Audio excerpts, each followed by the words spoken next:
हन 2टा 3टा टिभी आउने प्राइस हौ छक्कै परे टेबलको 2400 ल यो त अनि कहाँ 2500 भन्दा नि भयो नि 2500 को रे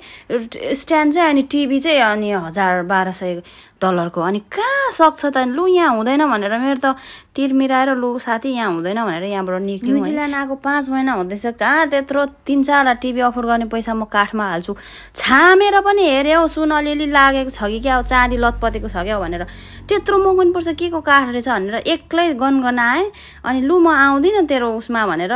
अब राम्रै काठ होला त्यही भएर त त्यस्तो भयो त होइन अब चाहिँ फ्रेस नभए चाहिँ म घर जानु सक्दिनँ मलाई त पुरा टाउको दुख्यो भनेर चाहिँ म अब जङ्गलतिर पसेँ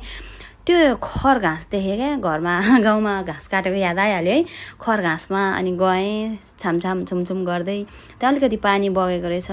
फ्रेस हुन्छु अनि म चाहिँ लामो सास फेरेर घर फर्किन्छु भनेर चाहिँ म यहाँ शान्ति खोज्नलाई हिँडेँ के त फेरि पल्लो गाउँको ठुल्दिदीको छोरी शान्ति भनेको शान्ति खोजेर रमाएर मात्रै भएन होइन यहाँनिर पुलमा बसेर अब घर फर्किनु पर्ने हुन्छ भान्सा पनि त गर्नुपर्ने हुन्छ अनि दिमागमा के कुराहरू आउँछ भने चाहिँ सिरियसली अनेस्टली कि त्यो सामान महँगो भएको नै उसको क्वालिटीको कारणले कहाँ ब्रान्ड हुन्छ त म जीवनमा अघि बढ्न चाहन्छु म गाली गर्दिनँ तिमीलाई हेरेर म मन दुखाउँदिनँ भनेर चाहिँ म घरतिर जाने गरेँ गाडी पार्क त उसकै आँगनमा गरेको छ यतिन्जेलसम्मको लागि मेरो ननसेन्स वाइयत स्टुपिड यो कुरा हुन्छ नि सुनिदिनु भएको हजुरको अमूल्य समय खेर फाल्नु भएको लागि धेरै धेरै धन्यवाद फेरि पनि यस्तै यस्तै ननसेन्स भिडियो लिएर यस्तै वाइयत कुराहरू लिएर अर्को भिडियोमा आउँछु होला है त्यतिन्जेलको लागि बाई बाई नमस्ते।